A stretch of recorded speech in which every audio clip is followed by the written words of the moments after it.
한때 한국은 바다에서 배를 빼앗기면 돈을 냈습니다.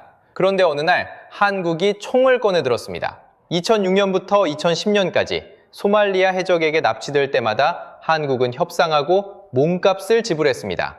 80만 달러, 950만 달러. 금액은 점점 올라갔고 해적들 사이에서 한국 배는 최고의 먹잇감이 됐습니다. 그런데 같은 회사의 배가 2달 만에 또 잡혔을 때 이번에는 다른 선택이 내려집니다. 그 선택 하나가 바다 위의 판을 완전히 바꿔버렸고 15년이 지난 지금 세계가 봉쇄한 호르무즈 해협 앞에서 그 선택이 다시 시험대에 올랐습니다. 1991년 소말리아에서 내전이 터집니다. 정부가 무너졌습니다. 대통령도 없고 경찰도 없고 법도 없는 나라가 됐습니다. 그러면 바다는 어떻게 될까요? 아무도 지키지 않는 바다에서 총을 든 사람들이 지나가는 배를 세우기 시작합니다. 소말리아 해적의 탄생입니다. 그런데 이 해적들은 우리가 영화에서 보던 그런 해적이 아니었습니다. 칼 들고 배에 올라타는 수준이 아니라 철저하게 짜인 조직이었습니다. 돈을 대는 투자자가 따로 있었습니다. 외국 선사와 몸값을 깎는 전문 협상가가 있었습니다. 인질에게 밥을 주고 감시하는 관리팀이 따로 있었고 실제로 AK-47 소총과 로켓 발사기를 들고 배에 올라타는 전투원은 또 따로 있었습니다. 투자자, 협상가, 관리팀, 전투원. 완전한 분업체계입니다. 이건 범죄가 아니라 산업이었습니다. 하라데레라는 도시가 있었습니다. 해적의 수도라고 불린 곳입니다. 이 도시에서 투자자들이 돈을 모아 해적팀을 꾸렸습니다. 배를 잡아오면 몸값 수익을 나눠 가졌습니다. 마치 사업에 투자하고 배당금을 받는 것처럼 돌아가는 구조였습니다. 그리고 이 산업의 먹잇감이 된 나라가 있습니다. 바로 한국입니다. 2006년 4월 원양어선 봉원호가 잡힙니다. 한국인 8명을 포함한 선원 25명이 117일 동안 바다 위에 갇혔습니다. 넉 달 가까운 시간입니다. 그 넉 달 동안 가족들은 돌아올지 알 수 없는 사람을 기다려야 했습니다. 결국 한국은 약 80만 달러를 대고 사람들을 데려왔습니다. 돈을 내면 풀어준다. 그때는 그게 유일한 방법이라고 생각했습니다. 사람 목숨보다 중요한 돈은 없으니까요. 그런데 4년 뒤 상황이 완전히 달라집니다. 2010년 3호 드리모가 잡혔습니다. 이번에는 한국인 5명을 포함한 선원 24명이 217일 동안 억류됩니다. 7개월이 넘는 시간입니다. 그리고 몸값은 936만 달러, 한국 돈으로 약 100억 원입니다. 80만 달러였던 금액이 4년 만에 12배로 뛰었습니다. 왜 이렇게 올랐을까요? 해적들 사이에서 소문이 돈 겁니다. 한국 배는 돈이 된다. 잡으면 낸다. 금액도 잘 올려준다. 한국 선박은 바다 위에서 가장 비싼 먹잇감이 됐습니다. 한 번 돈을 내니까 끝이 아니었습니다. 돈을 낼수록 다음 금액은 더 올라갔고 다음 표적은 더 빨리 정해졌습니다. 악순환이었습니다. 한국만 당한 건 아닙니다. 2010년 한 해 동안 소말리아 해적에게 잡힌 배가 53척입니다. 붙잡힌 사람만 1181명입니다. 역사상 가장 최악의 해였습니다. 이 숫자는 범죄 통계가 아닙니다. 산업 통계입니다. 그리고 3호 드리모가 100억 원을 내고 풀려난 지 겨우 2달 뒤 같은 회사의 배가 또 잡힙니다. 80만 달러가 100억 원이 됐는데 이번에도 돈을 낼 것인가? 아니면 끝을 낼 것인가?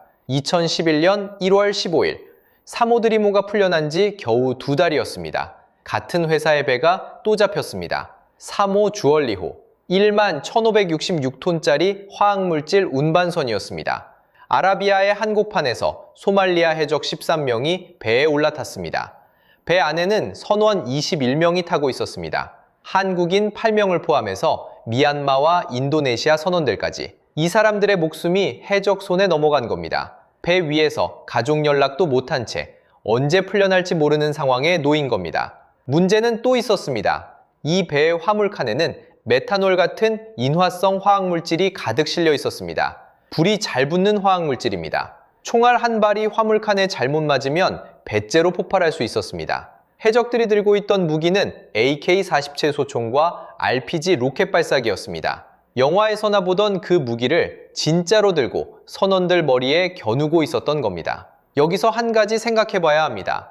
80만 달러를 냈더니 다음에는 936만 달러를 요구했습니다. 금액이 12배 넘게 뛰었습니다. 그 돈을 주고 겨우 풀어줬더니 2달 만에 같은 회사 배가 또 잡혔습니다.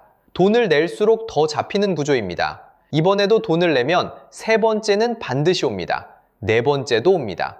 끝이 없습니다. 문제는 돈이 아니었습니다. 이건 구조였습니다. 거기다 이 배에는 인화성 화물이 실려 있었습니다. 협상이 길어지면 해적들이 화물을 위협수단으로 쓸 수도 있었습니다. 시간이 한국 편이 아니었습니다. 어떤 선택을 하든 위험했습니다. 돈을 내도 위험하고 안 내도 위험합니다. 그런데 이번에는 다른 결정이 내려졌습니다. 돈을 내지 않습니다. 협상은 없습니다. 대한민국이라는 나라가 처음으로 바다 위에서 다른 선택을 한 겁니다. 청해부대 최영함이 움직였습니다.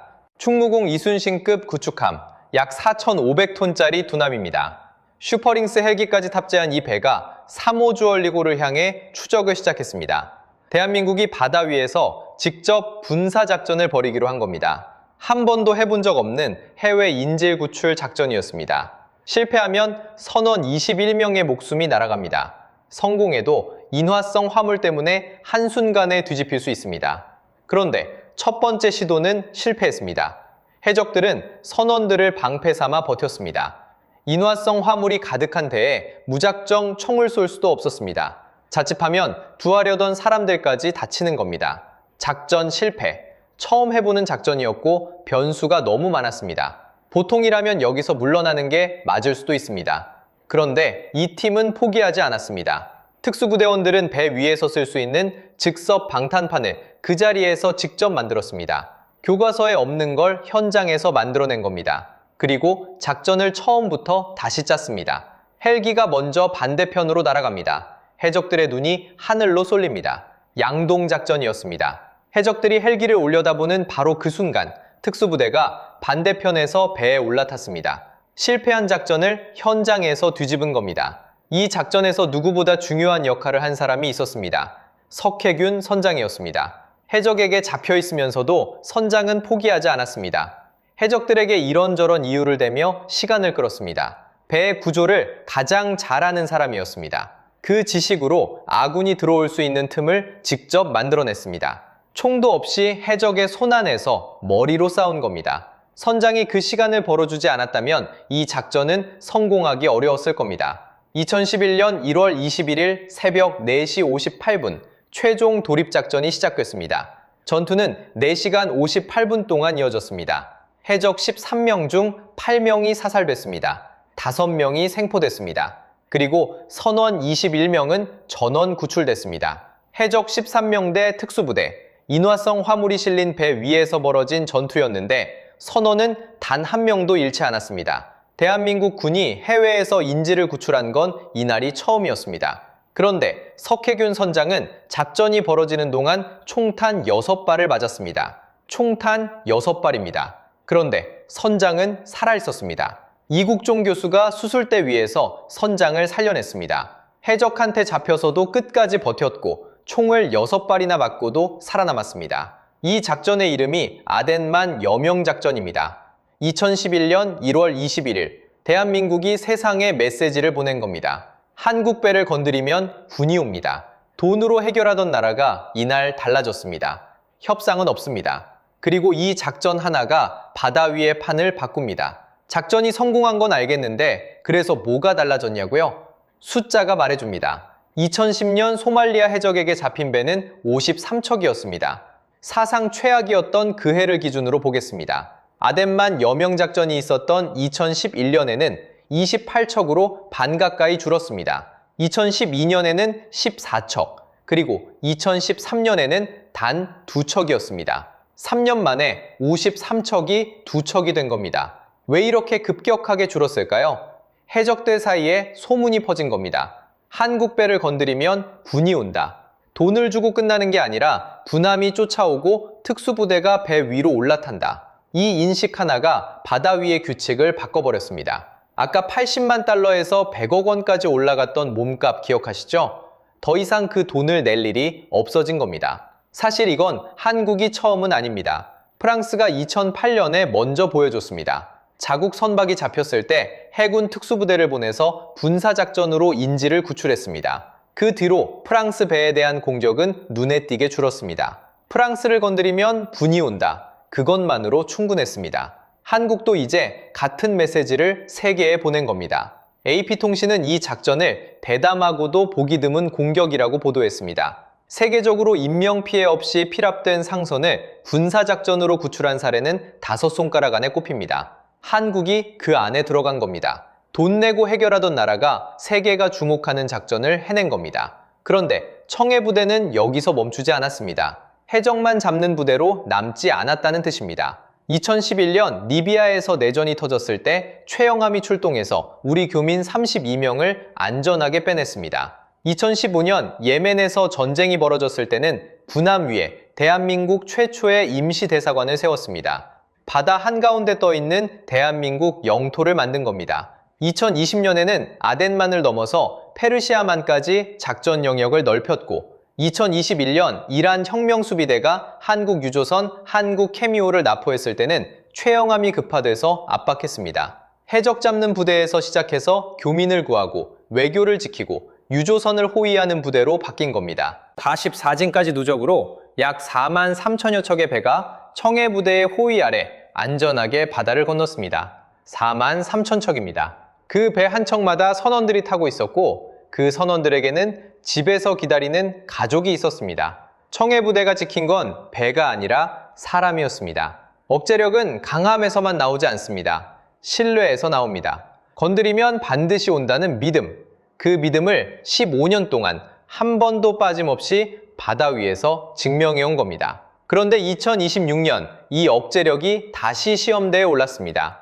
2026년 3월 세계에서 가장 중요한 바다가 받쳤습니다. 미국과 이스라엘이 이란을 공습했습니다. 이란 혁명수비대가 호르무즈 해협을 봉쇄한다고 선언했습니다. 호르무즈 해협이 뭐냐고요? 중동에서 뽑아 올린 기름이 세상으로 나오는 문입니다. 전 세계 원유가 이 좁은 바닷길 하나를 통해 빠져나옵니다. 그 문이 닫힌 겁니다. 이게 왜 한국한테 큰일이냐? 한국이 쓰는 원유의 73.7%가 중동에서 옵니다. 그중 90% 이상이 바로 이 호르무즈 해협을 통과합니다. 전체 수입 원유로 따지면 66%에서 70%가 이 바닷길 하나에 걸려 있는 겁니다. 석유화학의 핵심 원료인 나프타도 중동 의존도가 77.6%입니다. OECD 37개국 중에서 기름 없으면 경제가 안 돌아가는 정도를 따졌을 때 한국이 1위입니다. 1위. 비교를 해보면 중국은 호르무즈를 지나는 기름 비중이 33% 정도입니다. 러시아에서 파이프라인으로 직접 받을 수 있거든요. 한국은 그런 대안이 없습니다. 오직 유조선에 실어서 바다를 건너 가져와야 합니다. 바닷길이 막히면 한국은 바로 멈춥니다. 봉쇄 소식이 전해지자마자 시장이 무너졌습니다. 2026년 3월 3일 코스피가 하루 만에 7.24% 빠졌습니다. 452포인트. 코스피 지수를 만든 이래 역대 최대 낙폭이었습니다. 국제유가는 배럴당 100달러를 뚫었고 천연가스 가격은 단 하루 만에 40% 뛰었습니다. 숫자가 좀 어렵게 느껴지실 수 있습니다. 이렇게 생각해 보겠습니다. 주유소에서 기름을 넣을 때 그 기름이 어디서 왔는지 생각해 보신 적 있으신가요? 바로 그 기름이 나오는 길이 막힌 겁니다. 산업연구원 분석에 따르면 봉쇄가 3개월 이상 이어지면 우리나라 제조업 생산비가 11.8% 올라갑니다. 공장에서 물건 만드는 비용이 12% 가까이 오르면 어떻게 되겠습니까? 라면이 오릅니다. 과자가 오릅니다. 생수가 오르고 채소가 오르고 고기가 오릅니다. 우리가 매일 장바구니에 넣는 것들 전부 다 오르는 겁니다. 유럽에서는 연료 배급제까지 현실화되고 있다는 보도가 나왔습니다. 에너지 위기가 전 세계로 번지고 있는 겁니다. OECD는 한국의 2026년 경제 성장률 전망을 2.1%에서 1.7%로 낮췄습니다. 주요국 중에서 가장 큰 폭의 하향 조정이었습니다. 기름이 막혀서 물가가 치솟고 경제가 흔들리는데 여기서 더 화가 나는 일이 생깁니다. 트럼프 대통령이 2026년 3월 14일 자기 소셜미디어에 글을 올렸습니다. 한국을 콕 집어서 군함을 보내라고 요구한 겁니다. 한국만이 아닙니다. 중국, 일본, 영국, 프랑스까지 5나라 이름을 찍었습니다. 한쪽에서는 한국 물건에 관세 폭탄을 때리고 있습니다. 다른 쪽에서는 군함을 가져오라고 합니다. 관세는 관세대로 올리면서 전쟁에도 참여하라는 겁니다. 돈을 뜯으면서 피도 내놓으라는 겁니다. 그렇다고 거절할 수 있을까요? 미국이 주도하는 에너지 보호 체계에서 빠질 수 있습니다. 호르무즈를 다시 여는 작전에서 한국만 빠지는 겁니다. 기름이 가장 절실한 나라가 기름길을 지키는 팀에는 안 끼는 거예요. 그러면 나중에 길이 열려도 한국 유조선이 우선순위에서 밀릴 수 있습니다. 보내도 문제고 안 보내도 문제입니다. 기름은 막혔고 물가는 오르고 있고 미국은 양쪽에서 조이고 있습니다. 2011년 아덴만에서 보여줬던 그 결단력이 다시 필요한 순간이 온 겁니다. 15년간 바다에서 쌓아온 억제력이 다시 시험대에 올랐었습니다. 그런데 호르무즈가 막혔는데 기름을 어디서 가져온다는 걸까요? 사실 이 위기를 돌파할 길이 하나 있습니다. 서울에서 부산까지가 400km입니다. 그 거리를 3번 달리는 길이의 파이프라인이 사막 한가운데 묻혀 있습니다. 50년 전에 심어놓은 보험이었습니다. 정부가 결단을 내렸습니다. 28개월간 막아놨던 바다를 열기로 한 겁니다. 호르무즈가 막혔습니다. 중동 기름이 세상으로 나오는 문이 닫힌 겁니다. 한국은 기름의 70%를 이 문을 통해 가져옵니다. 그러면 기름은 이제 어디서 가져온다는 걸까요? 사실 기름이 나오는 길은 하나만 있는 게 아닙니다. 사우디아라비아 동쪽 끝에 아부카이크라는 거대한 유전지대가 있습니다. 거기서 서쪽 홍해 항구 얌부까지 사막 밑으로 파이프라인이 깔려 있습니다. 길이가 1200km, 서울에서 부산을 3번 달리는 거리입니다. 이름은 페트로라인. 하루에 700만 배럴의 기름을 호르무즈를 거치지 않고 실어 나를 수 있는 거대한 관입니다. 이 파이프라인은 1980년대 이란, 이라크 전쟁 한복판에서 만들어졌습니다. 언젠가 호르무즈가 막힐 수 있다는 걸 알고 있었던 겁니다. 50년 전에 미리 심어놓은 보험이었습니다. 2026년 3월, 드디어 그 보험이 작동했습니다. 호르무즈 봉쇄가 시작되자 얌부항에 초대형 유조선이 몰려들기 시작합니다. 1, 2월에는 한 달에 11척에서 12척 정도가 드나들던 항구입니다. 그런데 3월 한 달 동안에는 47척이 들어왔습니다. 4배입니다. 호르무즈로 못 빠져나가는 기름이 사막 및 파이프라인을 타고 반대쪽 바다로 쏟아져 나온 겁니다. 한국 정부도 결단을 내렸습니다. 해양수산부는 후티 반군의 공격 때문에 28개월 동안 막아놨던 홍해 진입 금지를 전략물자에 한해서 풀었습니다.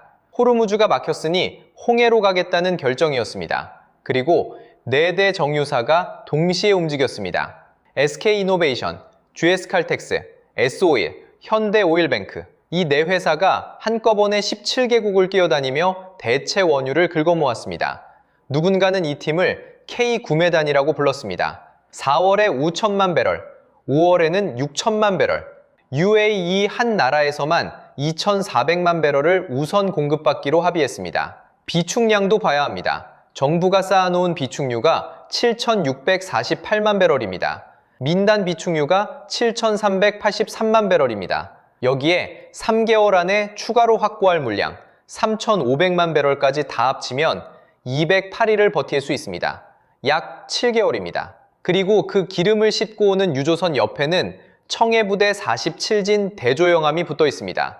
15년 전 아덴만에서 해적을 제압하고 선원 21명을 구출하던 바로 그 부대가 지금은 한국행 유조선을 호위하고 있는 겁니다. 여기서 하나 짚고 넘어갈 이야기가 있습니다. 1973년으로 돌아가 보겠습니다.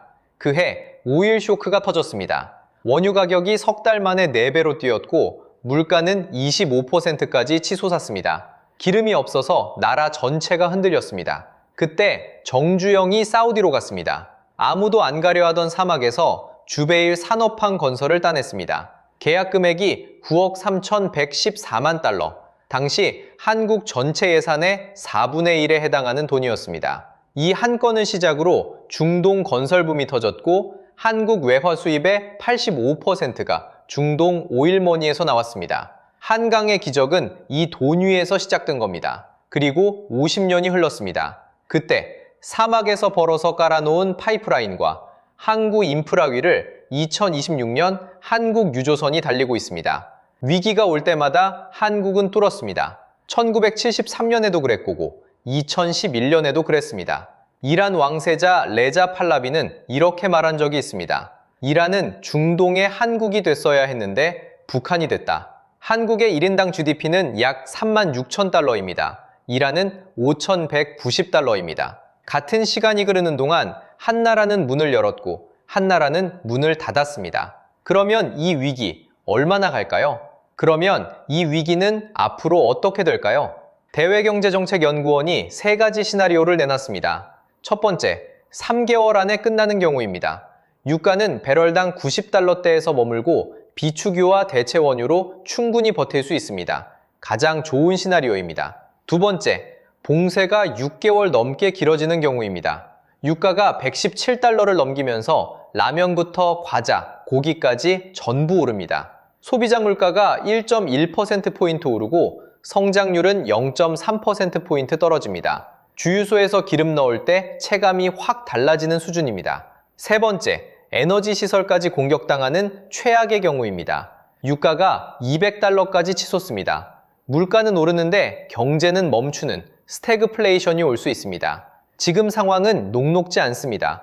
미국과 이란이 휴전에 합의했지만 이란이 바로 다시 막았습니다. 페르시아만에 배 2,000척이 갇혀 있고 정상화까지 최장 2년이 걸릴 수 있다는 전망도 나옵니다. OECD도 한국의 올해 성장률 전망을 주요국 중 가장 크게 깎았습니다. 하지만 한국은 이미 움직이고 있습니다. 정부와 민간 비축유를 합쳐서 208일분을 확보했습니다. 4대 정유사가 17개국에서 대체 원유를 들여오고 있습니다. 그리고 15년 전 아덴만에서 해적을 소탕했던 그 청해 부대가 지금 대조영함으로 유조선을 호위하고 있습니다. 1973년 기름이 없어서 나라가 흔들렸을 때도 한국은 뚫었습니다. 2011년 바다에서 배를 빼앗겼을 때도 뚫었습니다. 그리고 2026년 세계가 막은 바다 앞에서 또 뚫고 있습니다. 위기가 오면 뚫는 나라, 그게 한국입니다. 이 영상이 도움이 되셨다면 좋아요와 구독 부탁드립니다. 다음 영상에서 또 뵙겠습니다.